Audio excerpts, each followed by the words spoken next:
The Old Man's Irish Pub is open. Welcome. Um, Today I'm doing a segment by a request from one of my subscribers. So this one might be a little bit longer because we're going to be talking through some stuff here, trying to help him understand. And if anybody else is not familiar, help them understand the different Irish whiskeys that's out there. So just wanted to remind everybody, I'm not here to do any reviews on whiskeys. Everybody's on their own journey and everybody's got their own palates, and I'm not going to tell you what your journey should be or what you should be tasting. You get you a bottle and you taste it, and if you like it, drink it. And then drink it however you want. I'm just here to kind of talk about Irish whiskey, some history on Irish whiskey, the history on the bottles, just kind of general information. And hopefully, somebody will see this and say, hey, that sounds like something good. I think I'd like to try that. And, they can pick it up. Because that's all we're doing is trying to share the love of Irish whiskey here and reach out and make other friends out there with you. So with that in mind, though, I would like to, kind of give some direction if you are looking for some reviews on Irish whiskey.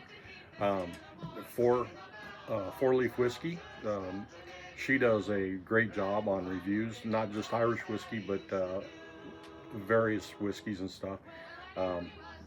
She does a really great job here on YouTube. So if you're looking for something in that direction, you could go check out her channel. Another one is the Whiskey Vault. He does more bourbon, I believe. I haven't watched a whole lot of his stuff, but I have seen him do some Irish whiskey on there, and he does a pretty good job. And then another one that I actually do look at every now and again is Single Malt Frontier, who does naturally American single malts.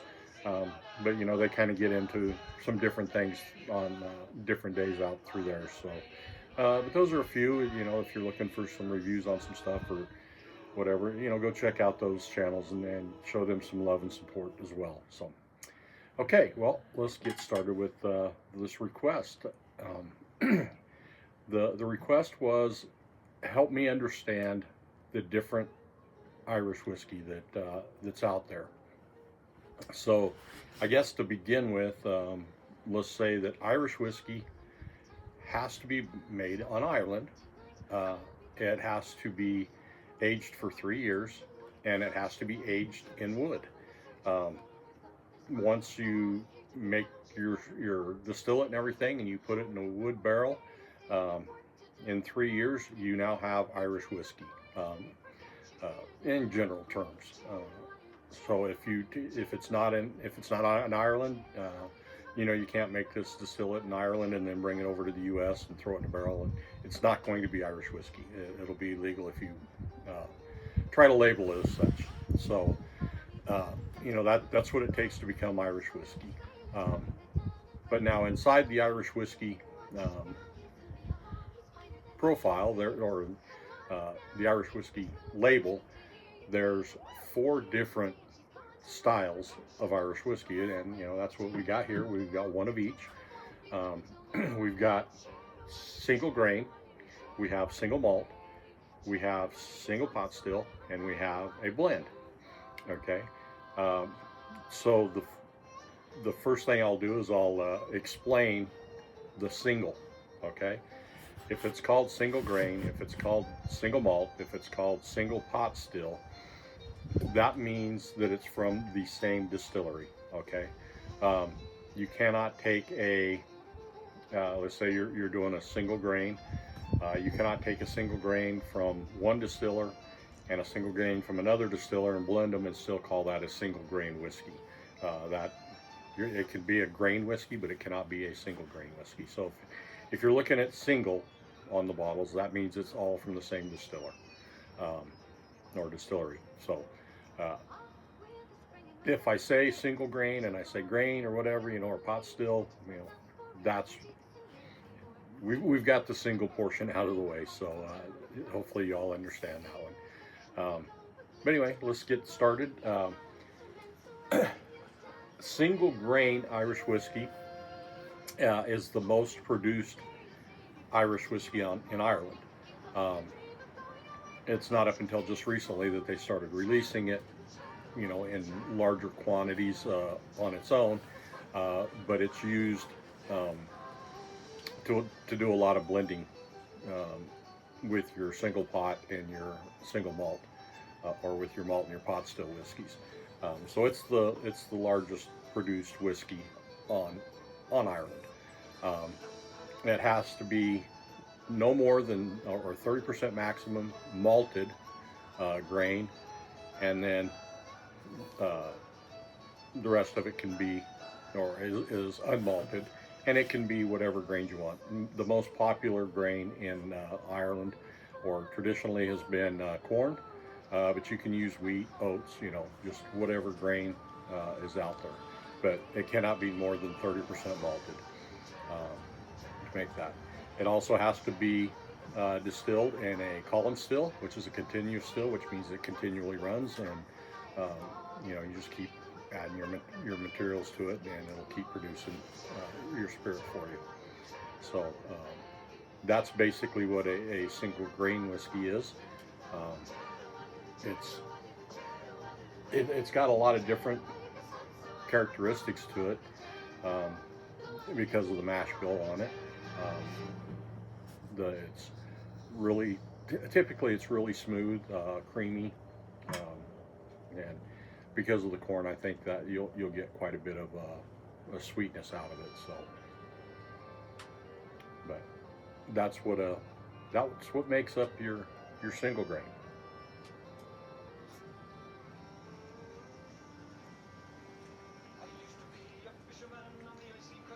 And I will tell you, this is the first time that I've tried this one. I opened this bottle to do this here, and I will say this is really nice. It's made by Hyde, which is a newer distillery. They've been doing some great things. You might have, if anybody sees some ads, they've won some big awards for their line and everything. This one here is number 3. I don't know what that says, but it's bourbon cask matured. And I tried finding out what the mash bill was on this, but it wasn't listed. I'm sure if I would have got online and done a little deep diving, I probably could have found out.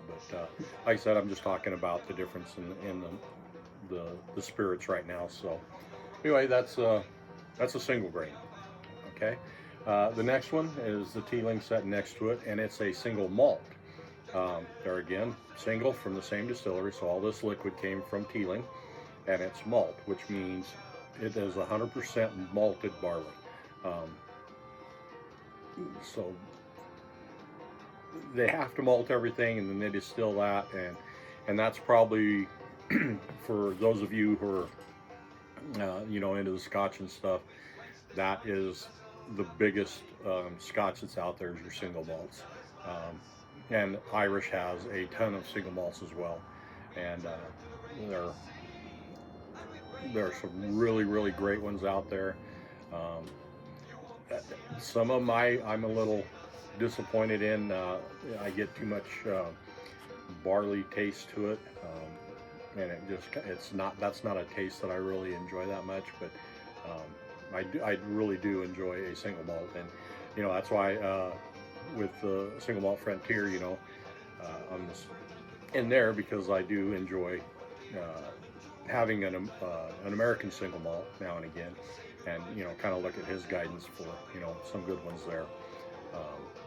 But that's where you get your single malt. Again, it's has to be 100% malted grains there, and it. To be honest, the only thing I can really tell, like I said, you can get the barley notes off of it for me, and that's probably the biggest way that I look at, you know, a malt, um, unless it's, you know, got a really nice maturation on it and everything, really balanced and everything like that. But you know, if it's a little younger or whatnot, I get the barley to it, and like I said, that's not something that really gets to me. But uh, there are some fabulous single malts out there, and you know, we'll be looking at some of those as we go through here. But anyway.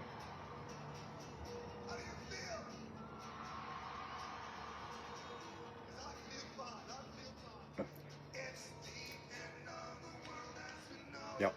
Like I said, and uh, this has changed a little bit. The first time I had this one here, it was one of my less favorite of the Teeling line.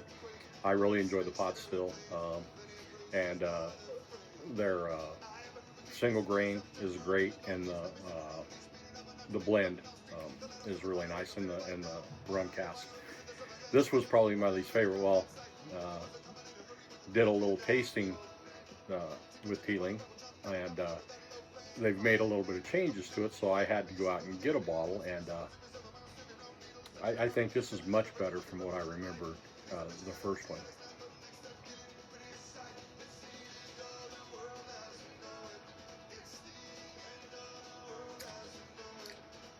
Yeah, really, you know, it's not as creamy on the mouth, you know, as the grain was, um,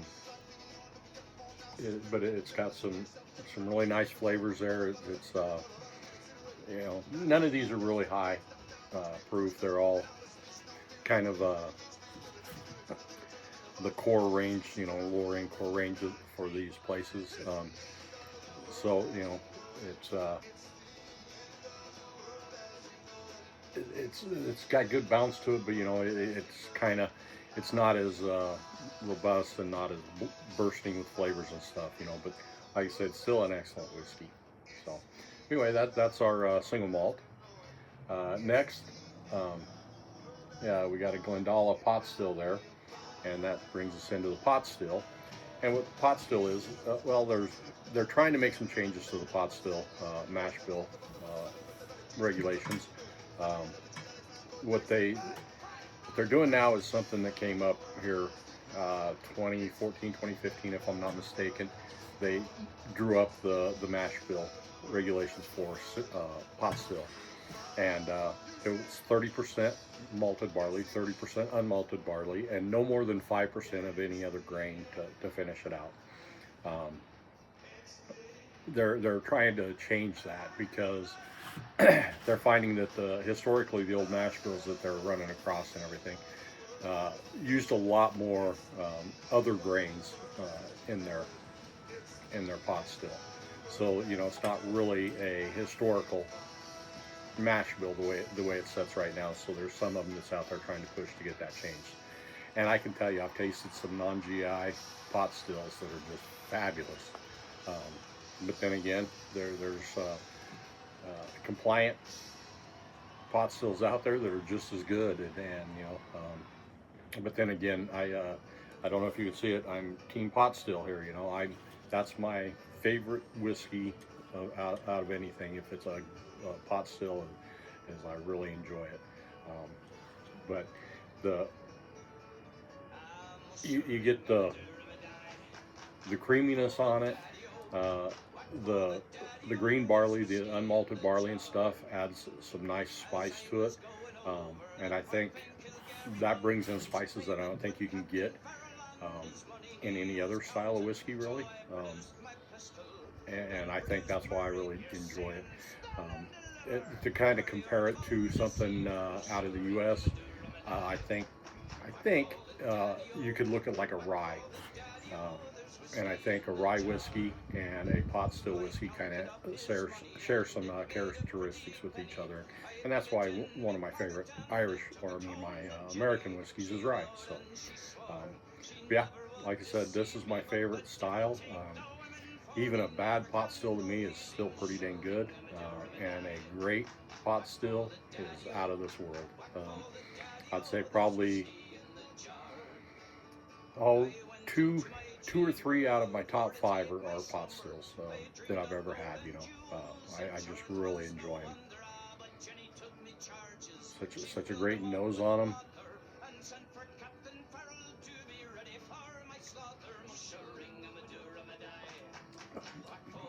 Not as creamy as the single grain was on this particular one, but it's very nice. Yeah, you pick up a little bit of that creaminess. You get a little bit of the spiciness on the back of it.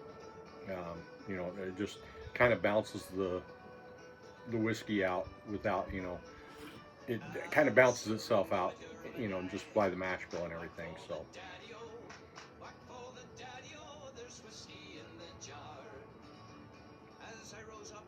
yeah, definitely not going to change my mind that I'm not a single pot still fan or a pot still fan. So anyway, that's what a pot still is. Like I said, it's 30% malted barley, 30% unmalted barley, and no more than 5% of any other grain in there. And I guess to go back, the single malt and the pot still has to be produced in pot stills. You know, the copper pot stills, where, like I said, the grain has to be done in a column still. So, and that's something that with a lot of places you're not going to get a lot of grain whiskeys made, because a lot of the smaller distilleries don't have a column still. So they might, you know, if they're wanting some grain whiskey to bring in or everything, they'll need to source that.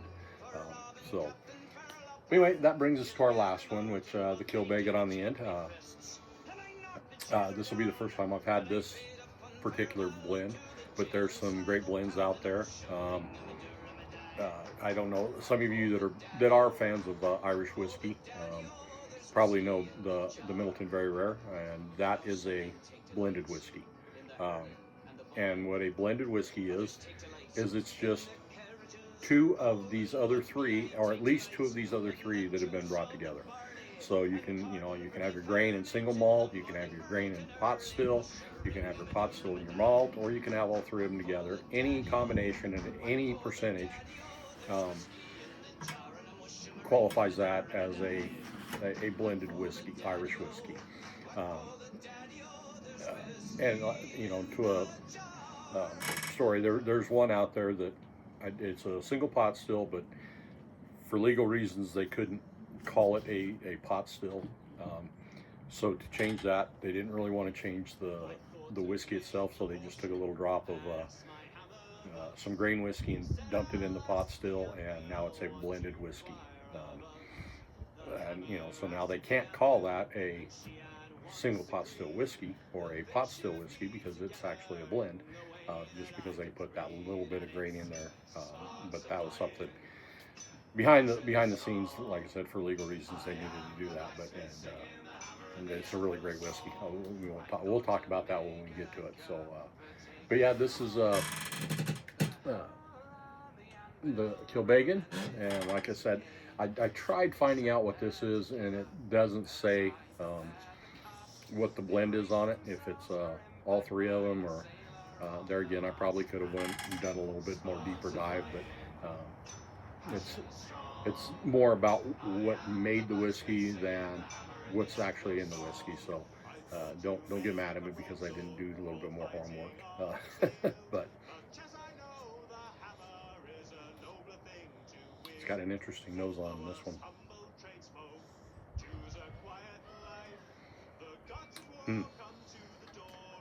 There's something there I'm not quite appreciating.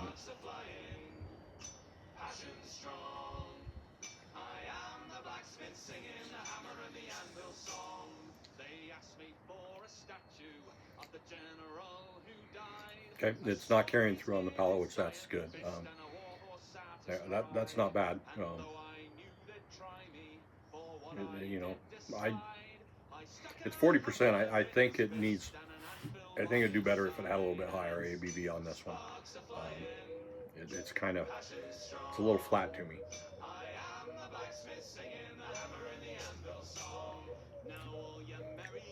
I mean, it would make a nice I'm not thinking about it, I just want to sit and have a nice little whiskey to sip on.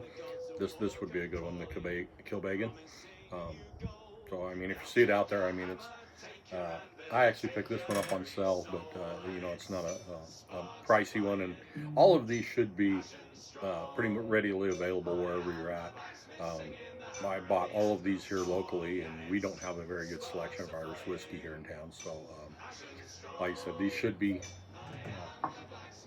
relatively available to you, and like I said, they're not going to break the bank and everything. And as far as I'm concerned, any one of these four, the Hyde, the Teeling, the Glendala, or the Kilbeggan, you would not be totally disappointed if you got it. You know, just like I said, you know, you might want to, if it's not necessarily to your taste, you might want to make a cocktail out of it or something, or you know, bring some friends over and get their opinion. You know, maybe one of them like it, and you say, you know what, that just don't hit my profile, but you like that, you know, you can take that one. So because that's what our whiskey's here for. It's to be enjoyed and shared with friends. So, well, I hope I cleared everything up for my one subscriber that requested this, and anybody else that that might have needed some information on that. If you have any questions or anything, go ahead and put it below. And I don't do a whole lot with my life, so I can definitely go on there and I can answer anything that you might have. And if I did mess anything up in some of our more experienced subscribers are on here, you know, please correct it. I won't get mad and I won't be embarrassed. You know, hey, I'm not an authority on this. I just I'm an enthusiast that enjoys it and tries to find out a little bit about what I'm drinking. But as you see today, I'm not gonna. I haven't went in and deep dove on my subject matter at the time. But you know, this is stuff that I've learned or heard throughout the few years and everything. So anyway, I hope this was a good one. Like I said, I'm sorry about the lighting. It's a beautiful Saturday afternoon here, and I just wanted to do this. And unfortunately, the lighting kind of blows out behind me there. So, like I said, I've got some lights coming in that will hopefully I can bounce that out and fix that problem. So, anyway, until our next one, remember, it's your whiskey. Drink it your way. And let me grab something here to salute you. Thank you for joining me, and sláinte.